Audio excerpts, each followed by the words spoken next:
اب یہ دیکھیں 4 ہستیاں بیان کی، انبیاء، صدیقین، شہداء اور صالحین۔ جب یہ ترتیب میں صالحین آگے آیا ہے تو اس سے مراد غیر نبی صالحین ہیں، کیونکہ پہلے انبیاء کا ذکر ہو گیا، اور جب اللہ تعالیٰ انبیاء کو صالحین کہتا ہے تو ان کا ایک علیحدہ مرتبہ ہے کہ صالحین بھی ہوتے ہیں، انبیاء بھی ہوتے ہیں، لیکن اس ترتیب میں صالحین کو علیحدہ بیان کیا گیا۔ اور جو صالحین کی جماعت میں شامل ہونا چاہتا ہے، اگر یہ ساری خوبیاں بیان ہو جائیں کہ صالحین یہ ہوتے ہیں، انبیاء ان کے ساتھ مائیت کا اللہ کے حضور مائیت کی دعا کرتے ہیں کہ یا اللہ ہمیں صالحین میں داخل فرما دے، صالحین میں شامل فرما دے۔ جب لوگوں کو یہ پتہ لگ جائے کہ صالحین کو انبیاء کا قرب حاصل ہوتا ہے، انبیاء بھی صالحین کے ساتھ رہنے کی دعائیں کرتے ہیں، تو پھر کام تو کرنے چاہیے نا صالحین کے ساتھ ملنے والے۔ وہ کیا کام ہے؟ وہ کام اللہ تعالیٰ نے سورۃ آل عمران کی آیت نمبر 114 میں بیان فرمایا کہ اگر صالحین میں شامل ہونا ہے، صالحین کہلانا ہے، صالحین کی جماعت میں آنا ہے تو پھر یہ کام کرنے ہیں۔ فرمایا یؤمنون باللہ، اللہ تعالیٰ پر ایمان لاتے ہیں، والیوم الآخر، اور آخرت پر ایمان لاتے ہیں، ویامرون بالمعروف، نیکی کا حکم کرتے ہیں، وینہون عن المنکر، اور برائی سے منع کرتے ہیں، ویسارعون فی الخیرات، اور نیک کاموں میں دوڑتے ہیں۔ اب یہ ایک اوپن کتاب ہے، اس میں اللہ تعالیٰ نے فرما دیا ہے نمبر 1 اللہ تعالیٰ پر ایمان لانا، نمبر 2 آخرت کے دن پر ایمان لانا، اور یہ تبھی ممکن ہے جب انبیاء پر ایمان لائیں گے، کیونکہ انہوں نے بتایا اللہ کون ہے اور آخرت کیا ہے۔ اچھا، اور نیکی کا حکم کرنا جسے امر بالمعروف کہتے ہیں، اور نہی عن المنکر کرنا جسے برائی سے منع کہتے ہیں کرنا، یہ اللہ پر ایمان لانا، آخرت پر ایمان لانا، امر بالمعروف کرنا، نہی عن المنکر کرنا، اور یسارعون فی الخیرات، اور نیک کاموں میں دوڑ کر شامل ہونا۔ جو یہ کام کرے گا، جو یہ کام کرے گا، اللہ تعالیٰ فرماتا ہے وَأُولَٰئِکَ مِنَ الصَّالِحِینَ، یہ صالحین میں شامل ہو جائے۔ اب صالحین کی جماعت میں آنے کے لیے کام کرنے ہوں گے، جی، اور جس نے آنا ہے وہ کام کرے، جی۔ معاذ یہ کہنے سے کہ یا اللہ ہم تیرے حضور دعا کرتے ہیں اہدنا الصراط المستقیم صراط الذین انعمت علیہم، یا اللہ ہمیں انعام یافتہ لوگوں کی جماعت میں شامل فرما لے، تو کام بھی تو ویسے کرنے چاہیے، دعا بھی کرنی چاہیے، کام بھی کرنے چاہیے۔ یا اللہ مجھے مکان دے دے، یا اللہ مجھے، تو مکان لینے کے لیے کام بھی کرنا چاہیے۔ یا اللہ مجھے پاس کر دے امتحان میں، تو محنت بھی کرنی چاہیے، جی، دعا بھی کرنی ہے، کام بھی کرنا ہے، اور اس معیار پر بھی آنا ہے۔ یہ باتیں ساری جو اللہ نے بیان فرمائی ہیں، جی، اس میں اللہ تعالیٰ نے کسی خاص بندے کا ذکر نہیں کیا کہ فلاں بندہ یہ کرے گا تو صالحین میں ہوگا، فرمایا جو اللہ تعالیٰ پر ایمان لاتے ہیں، آخرت پر ایمان لاتے ہیں، نیکی کا حکم کرتے ہیں، برائی سے منع کرتے ہیں، نیکیاں کرنے کے لیے دوڑتے ہیں، فرمایا وَأُولَٰئِکَ مِنَ الصَّالِحِینَ، وہ صالحین میں شامل ہو جاتے ہیں۔ اب میں اور آپ اپنا جائزہ لیں، اپنا یہ تو ہم کہہ سکتے ہیں ہم آخرت پر ایمان رکھتے ہیں، سارے اللہ پر ایمان رکھتے ہیں، لیکن آگے جو بات ہے یامرون بالمعروف، نیکی کا حکم کرتے ہیں، کتنے لوگ نیکی کا حکم کرتے ہیں، وینہون عن المنکر، اور کتنے برائی سے منع کرتے ہیں۔ نماز پڑھ لینا بڑا اچھا کام ہے، یہ متقین کا کام ہے، روزہ رکھنا بڑی اچھی بات ہے، زکوٰۃ دینا بڑی اچھی بات ہے، لیکن کسی کو نیکی کا حکم کرنا یہ بہت بڑی بات۔ جناب حضرت لقمان علیہ السلام اپنے بیٹے سے بات کرتے ہیں اور فرماتے ہیں یا بنیا، اے میرے بیٹے، اقیم الصلاۃ، نماز قائم کر، وامر بالمعروف، اور نیکی کا حکم کر، وانہا عن المنکر، اور برائی سے منع کر۔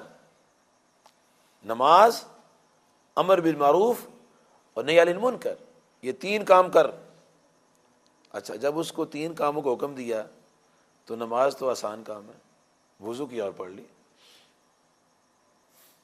کوئی نہیں روکتا نماز پڑھنے سے، جس مسجد میں مرضی چلے جاؤ، نماز پڑھو، وضو کیا امام کے پیچھے کھڑے نماز پڑھے گھر آ گئے، گھر میں پڑھ لے، کوئی نہیں کہتا نماز نہ پڑھ. جب پڑھنی ہے تو کون روک سکتا ہے؟ جس نے پڑھنی اس کو کوئی نہیں روک سکتا، جس نے نہیں پڑھنی کو پڑھا نہیں سکتا کوئی. لیکن جس نے پڑھنی اس کو کوئی طاقت نہیں دنیا کی روک سکتی. فرمایا کہ نماز قائم کر اور نیکی کا حکم کر. اب نماز پڑھنا چونکہ ایزی ہے، آسان کام ہے، یہ وضو کیا اور نماز پڑھ لی. اگلے دو جو کام ہیں، وامر بالمعروف ونہی عن المنکر، نیکی کو حکم کر اور برائی سے منع کر. تو اس نے کہا ابا حضور یہ تو نماز میں پڑھ لیتا ہوں، لیکن لوگوں کو نیکی کا حکم دینا اور برائی سے منع کرنا یہ تو مشکل کام ہے. لوگ تو پھر میرے ساتھ لڑیں گے، جی میرا راستہ روکیں گے، برا بھلا کہیں، کیا کچھ کہیں گے. تو باپ نے تسلی دی، وَاصْبِرْ عَلَىٰ مَا أَصَابَكَ، فرمایا یہ کام کرتے ہوئے تمہیں کوئی تکلیف آئے تو پھر صبر کرنا. اس کا مطلب ان کاموں میں تکلیفیں آتی ہیں، نیکی کی تبلیغ کرتے ہوئے تکلیف آتی ہے. جب انبیاء علیہ السلام کو آئی ہیں تو باقی کون ہے؟ تمام انبیاء کو تکلیفیں آئی ہیں. انبیاء کو لوگوں نے بہت کچھ کہا ہے، لیکن انہوں نے اولو العزمی کا مظاہرہ کیا، ڈیوٹی پوری دی ہے. تو انہوں نے کہا کہ بیٹا اگر تمہیں تکلیف آئے تو صبر کرنا، ان ذالک من عزم الامور، اور یہ بڑی ہمت کے کام. اب جب آدمی یہ ہمت کے کام کرے گا، ہاں جی، تو اللہ تعالیٰ اس کو یہ ڈگری دے گا، کیا وَأُولَٰئِکَ مِنَ الصَّالِحِینَ، تو وہ صالحین میں شمار ہو جائے گا. تو یہ ایک دعا تھی جو جناب حضرت ابراہیم علی نبینا علیہ الصلوۃ والسلام نے فرمائی، رب ہب لی من الصالحین، اے میرے رب مجھے صالح اولاد عطا فرما. یہ دعا کی ابراہیم علیہ السلام. معلوم ہے کہ یہ دعائیں جتنی قرآن پاک میں آتی ہیں نیک اولاد کے لیے، یہ ہمارے لیے نمونہ ہے. ہمیں بھی جب دعا کریں، ہمیں بھی جب اولاد کے لیے دعا کرنا ہے تو ہم نے یہ کہنا چاہیے کہ یا اللہ ہمیں پاک اولاد دے، صالح اولاد عطا فرما. معاذ یہ نہیں کہنا یا اللہ ہمیں بیٹا دے بیٹی دے، نہیں، صالح عطا فرما. بیٹی بھی ہو تو صالح ہو، صالحات میں شامل ہو جائے، اور بیٹا بھی ہو تو صالحین میں شامل ہو جائے. بڑا خوش نصیب انسان ہے جو صالح اولاد مل جائے. کیونکہ انسان کے مرنے کے بعد حدیث مبارکہ میں آتا ہے کہ اذا مات الانسان، جب انسان مر جاتا ہے، انقطع عملہ، اس کے اعمال کا سلسلہ کٹ جاتا ہے. نہ اب اس نے نماز پڑھنی ہے، نہ روزہ رکھنا ہے، نہ حج کرنا ہے، نہ زکوٰۃ دینی ہے، نہ جہاد کرنا ہے، نہ خیرات کرنی، کوئی اس کا کام نہیں ہے، اب سب بند ہو گئے. الا من ثلاثہ، لیکن تین ایسی چیزیں ہیں جن کا تعلق مرنے والے کے ساتھ مرنے کے بعد بھی رہتا ہے. وہ ایسے انسٹیٹیوشنز ہیں، ویسی ادارے ہیں، ویسی چیزیں ہیں کہ ان کا تعلق کبھی بھی ختم نہیں ہوتا. اسلام میں کفر میں رہتا نہیں، منافقت میں رہتا نہیں، اور اسلام میں ٹوٹتا نہیں. وہ کیا ہے؟ نمبر 1 صدقۃ جاریۃ، صدقہ جاریہ. نمبر 2 علم ینتفع بہ، نفع دینے والا علم. اور نمبر 3 ولد صالح، ولد صالح، صالح اولاد. یہ صالح اولاد جو ہے، رب ہب لی من الصالحین، یہ جو دعا ہے، صالح اولاد جو ہے، اس کا فائدہ انسان کو اس کے مرنے کے بعد بھی ہوتا ہے. فاسق اور فاجر اولاد کا کوئی نفع نہیں. اس لیے تمام لوگوں کو جو اولاد کی طلب میں ہیں، جن کو اولادیں ملی ہیں، اپنی اولاد کو صالح بنانا چاہیے. ان کو آوارہ دنیا پھرنے کے لیے نہیں ہے، ان کی رہنمائی کرنی، ان کو چلانا نہیں ہے، بلکہ اچھے راستے پر چلانا ہے. یہ آخرت کا سرمایہ ہے. وہ کتنا خوش نصیب انسان ہے جس کی اولاد نیک ہو جائے جی. اور جب وہ نماز پڑھے تو نماز میں کہے ربی اجعلنی مقیم الصلاۃ ومن ذریتی ربنا وتقبل دعاء ربنا اغفر لی ولوالدی. کبھی توجہ سے پڑھے گا، کبھی بے توجہ پڑھ لے گا. وہ پنجگانہ نمازوں میں ہر نماز کے آخر میں، ہاں جی، چاہے امام کے پیچھے نماز پڑھتے ہیں، اکیلے نماز پڑھتا ہے، ہاں جی، یہی ہمیں دعا زیادہ آتی ہے تو ہم پڑھتے ہیں ربنا اغفر لی ولوالدی، ہاں جی.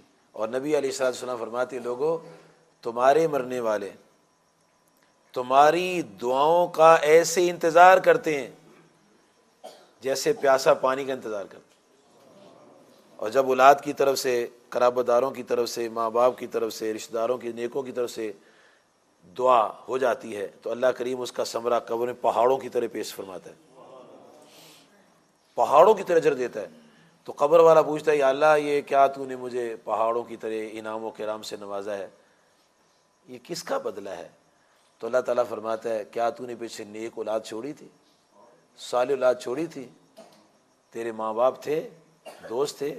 ہاں یا اللہ میں نے اولاد چھوڑی تھی صالح۔ تو اللہ تعالیٰ کا ارشاد ہوتا ہے اے میرے بندے، اس نے دعا کی ہے، میں نے اجر و ثواب دی ہے۔ تو یہ صالح اولاد ہونے کا یہ فائدہ ہے، یہ انعام ہے۔ تو جس کو اللہ نے اولاد دی ہے وہ دعا کرے کہ یہ صالح رہیں۔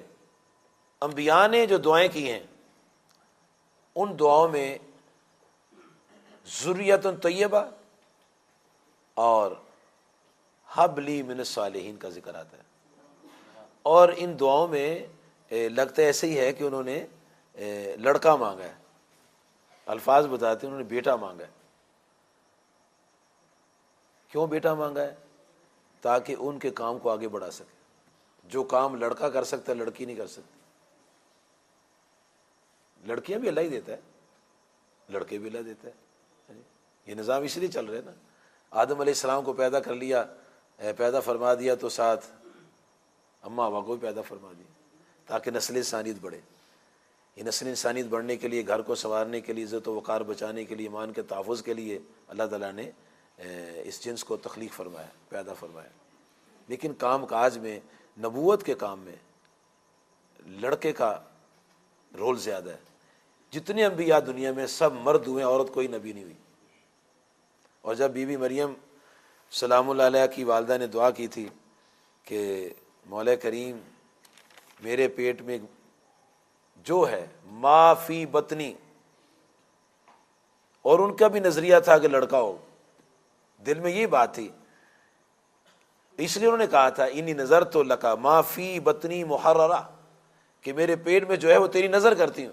نظریہ یہی تھا کہ لڑکا ہوگا اور پھر وہ اللہ گھر کی خدمت کرے گا۔ لیکن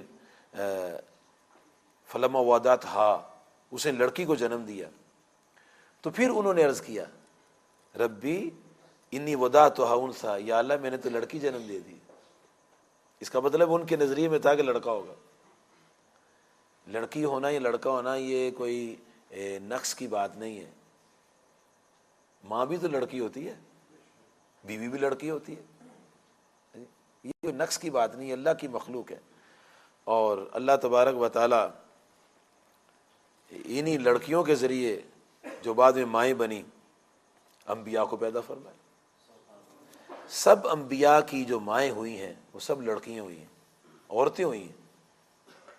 اور جتنے اولیاء ہوئے ہیں ان اولیاء کی مائیں بھی عورتیں ہی تھیں۔ اس لیے عورت سے، لڑکی سے نفرت کرنا یہ اچھے لوگوں کا کام نہیں ہے۔ اللہ تعالیٰ نے قرآن مجید فرقان حمید میں یہ بتایا ہے کہ دور جاہلیت میں وَإِذَا بُشِّرَ أَحَدُهُم بِالْأُنثىٰ، جب کسی کو یہ خوشخبری دی جاتی کہ تمہارے لڑکی پیدا ہوئی ہے، ظل وجهه مسودہ، وہ قزیم، تو وہ کیا کرتا، اس کا منہ کالا ہو جاتا اور غصے میں اپنے ہاتھ کاٹتا کہ مجھے کیا خبر دی کہ میرا لڑکی پیدا ہو گئی ہے۔ جی اچھا، لوگوں سے چھپتا پھرتا اور کہتے ہیں بڑی بری خبر آئی ہے۔ اچھا ایمسکہ علی ہون ام یدسہ فی التراب، کہنا اچھا اس کو میں ذلیل کر کے رکھوں گا یا پھر اس کو مٹی میں دبا دوں گا۔ یہ سوچ اور فکر تھی ان لوگوں کی۔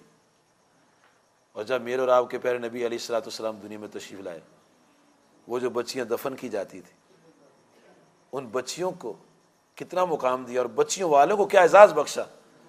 نبی کریم علیہ الصلوۃ والسلام نے فرمایا کہ جس کو اللہ تعالیٰ 3 بیٹیاں عطا فرمائے اور وہ ان بیٹیوں کی پرورش کرے، ان کو ادب سکھائے، اخلاق سکھائے، دین سکھائے، یہ 3 بیٹیاں کل قیامت کے دن اپنے ایمان والے گناہگار والدین کی شفاعت کر کے جنت میں لے جائیں گے۔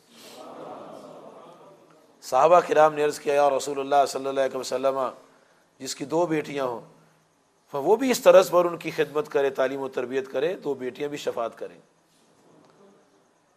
اس موقع پر جب آپ نے 3 اور 2 کا ذکر کیا، صحابہ نے کاش ہم نے 1 کا پوچھا ہوتا۔ دیکھیے ایک روایت میں آتا ہے 1 کا بھی سوال ہوا کہ یا رسول اللہ صلی اللہ علیہ وسلم، اگر کسی کو 1 بیٹی ملی ہے، فرمایا وہ بھی اس کو دین کی تعلیم دے، اخلاق سکھائے، ادب سکھائے، یہ 1 بیٹی بھی قیامت اس کی شفاعت کرے۔ تو یہ تو شفاعت کا ذریعہ ہے۔ آج اگر کوئی بیٹی کے ملنے پر ناراض ہوتا ہے کہ میرے ہاں لڑکی کیوں ہوئی ہے، تو وہ یہ سوچ لے وہ دور جاہلیت کا انسان ہے، اسلام کی عظمت کا قائل نہیں ہے وہ۔ یہ بھی تو انسان سوچے نا کہ جس بیوی نے لڑکی جنم دی، اور وہ جنس کیا ہے، وہ بھی تو عورت ہی ہے نا، یا تو شادی نہیں کرنی تھی؟ اگر عورت اتنی بری تو شادی نہیں کرنی تھی، کبھی میں شادی نہیں کروں گا لڑکیاں پیدا ہوں گی، تو اس کو بھی پیدا نہیں ہونا چاہیے تھا، اس کی ماں بھی لڑکی تھی۔ تو یہ جاہلیت کی بات ہے، لوگ اپنی لڑکی کو زندہ درگور کر دیتے تھے۔ آج بھی لوگ زندہ درگور کرنے والے حساب ہے، مسلمان کلمہ پڑھنے والے مسلمان، اور ظلم و ستم ڈھاتے ہیں پھر کہ تیرے لڑکی کیوں ہوئی ہے، بھی اس کا کیا قصور ہے؟ یہ تو ظلم، یہ جو تو کر رہا ہے بات، یہ تو اللہ کے خلاف بات ہے، اللہ کی پسند دی ہوئی چیز کو ناپسند کر رہا ہے۔ تو جتنے بھی انبیاء علیہ السلام نے دعائیں فرمائی ہیں، ان کی دعاؤں کے اندر یہ بات تھی کہ انہوں نے جب اللہ سے دعا فرمائی، دعائیں کی، تو اللہ تعالیٰ نے پھر ان کو بیٹے دیے۔ زکریا علیہ السلام کو بیٹا دیا، ابراہیم علیہ السلام نے 2 دفعہ دعائیں کی، دونوں دفعہ بیٹے ملے، اسماعیل علیہ السلام ملے، اسحاق علیہ السلام ملے۔ اور جب دعا ہو گئی تو پھر اللہ تعالیٰ ارشاد فرماتے ہیں فَبَشَّرْنَاهُ بِغُلَامٍ حَلِيمٍ، تو ہم نے انہیں ایک ایک عقل مند حلم والے لڑکے کی خوشخبری دی۔ عربی میں غلام لڑکے کو کہتے ہیں، اردو میں غلام خادم کو کہتے ہیں، عربی میں عبد بندے کو کہتے ہیں یا غلام کو کہتے ہیں۔ عربی میں عبد بمعنی غلام کیا آتا ہے، العبد بالعبد، غلام کے بدلے غلام، بندہ بھی اس کا ترجمہ ہوتا ہے۔ غلام کا عربی میں معنی لڑکا ہوتا ہے، اس کا معنی غلام نہیں ہوتا، اس کا معنی لڑکا ہوتا ہے۔ تو نام جو ہوتے ہیں ان کے اندر معنی بھی ہوتے ہیں، مثلا کوئی آدمی رکھ لیتا ہے اپنا نام عبد النبی، عبد کا معنی خادم بھی ہوتا ہے، نوکر بھی ہوتا ہے جی، تو اس کا مطلب ہوگا کہ خادم نبی۔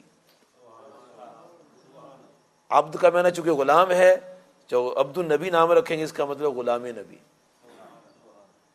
بدگمانی اور بدظنی نہیں کرنی چاہیے۔ ہمارے ہاں اگر کوئی اپنا نام عبد النبی رکھ لیتا ہے تو بعض لوگ کہتے ہیں یہ شرک ہے، حالانکہ یہ شرک نہیں ہے۔ اس کا ترجمہ یہ ہے کہ نبی اللہ علیہ الصلوۃ والسلام کا غلام، غلام اللہ بھی تو لوگ نام رکھ لیتے ہیں، غلام میں نے لڑکا ہوتا ہے، غلام میں نے لڑکا، تو غلام اللہ کا کیا معنی ہوا؟ اس کا تو لڑکا ہوتا نہیں ہے۔ اس نے بڑے واضح کلمات میں ارشاد فرمایا ہے، سورہ بنی اسرائیل آخری آیت ہے، ارشاد باری تعالیٰ ہوتا ہے لم یتخذ ولدا، اس نے اپنا بچہ کوئی نہیں رکھا ہوا، کوئی اس کا لڑکا نہیں ہے، لیکن ہم حسن ظن میں چلتے ہیں۔ اسلام حسن ظن کی تعلیم دیتا ہے۔ جس نے اپنا نام رکھا ہے غلام اللہ، تو اس کا ہم ترجمہ کریں گے اللہ کا غلام، اللہ کے دین کی خدمت کرنے والا، اللہ کا بندہ۔ بیٹے کی نسبت بیٹے کا کر کے نہیں ترجمہ کریں گے۔ اور جو اپنا نام رکھے گا عبد النبی، تو ہم ترجمہ کریں گے غلام نبی، اللہ کے نبی کا غلام۔ یہ نہیں ترجمہ کریں گے کہ نبی اللہ کا معبود، نبی اللہ کو معبود جانا ہے، اور جس نے عبداللہ نام رکھتے ہیں اسی سے عبد النبی نام رکھا ہے کہ یہ نبی کا بندہ ہے۔ بندہ بمعنی غلام کیا ہوتا ہے؟ بندہ بمعنی غلام کیا ہوتا ہے؟ فاروق اعظم رضی اللہ عنہ نے کہا میں نبی پاک کا بندہ ہوں۔ غلام، بندہ میں نے غلام، تو غلام کے معنی میں یہ لفظ استعمال ہوتا ہے۔ اور اپنا نام عبد النبی رکھ سکتے ہیں، عبد الرسول رکھ سکتے ہیں، رسول اللہ صلی اللہ علیہ وسلم کا غلام ہے جی۔ اور ایسے غلام اللہ نام جب رکھیں گے تو اس کا معنی ہوگا اللہ کے دین کا مدد کرنے اور خدمت کرنے والا یہ غلام۔ تو الفاظ میں حسن زن رکھنا چاہیے. اگر حسن زن نہیں رکھیں گے تو پھر بڑا خطرہ پیدا ہو جائے گا. ہو پھر بڑے بڑے خطرناک نتائج نکلیں گے.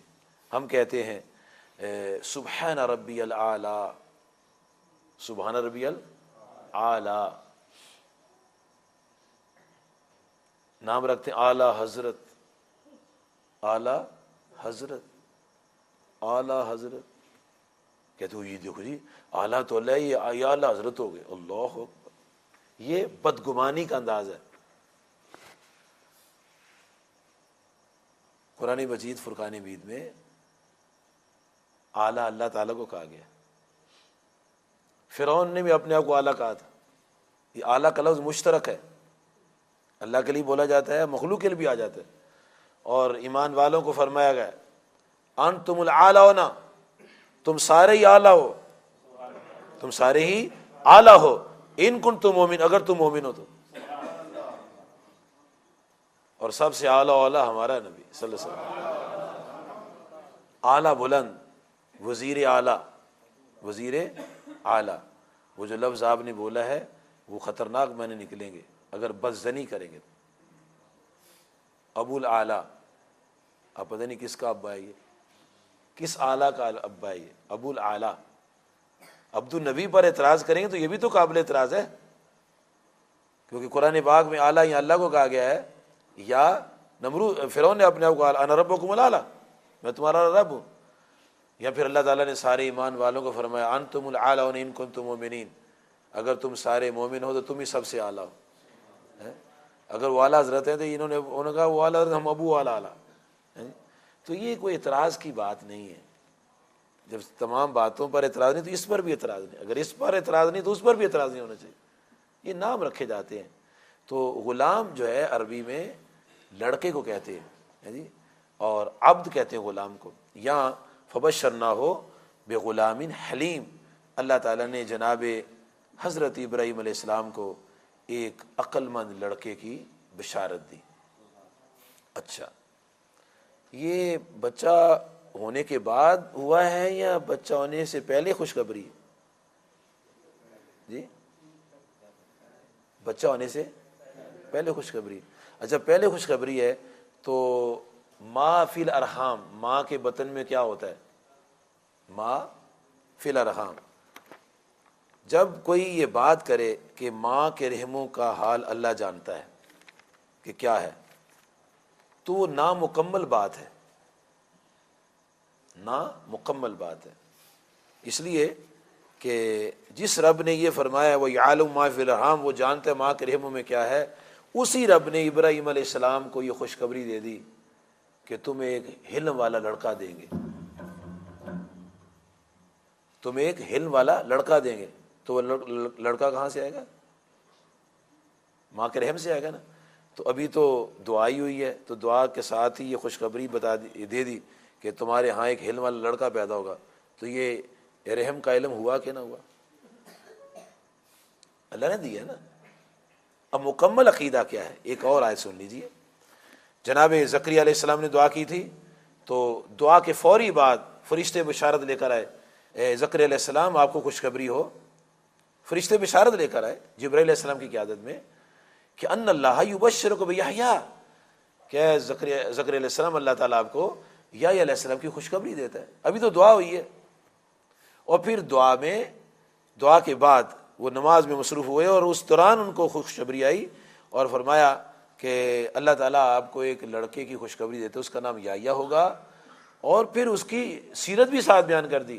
وہ اللہ کا کلمہ کی تصدیق کرے گا، اللہ کا کلمہ ہوگا، اور سید بھی ہوگا، یعنی سردار ہوگا، عورتوں سے بچنے والا بھی ہوگا، اور یہ بھی بتا دیا وہ اللہ کا نبی بھی ہوگا. صرف یہ نہیں بتایا کہ لڑکا ہوگا، پوری اس کی ہسٹری بیان کر دی. تو ہسٹری کا علم ہوا کہ نہ ہوا پہلے ہی، پیدا ہونے سے پہلے.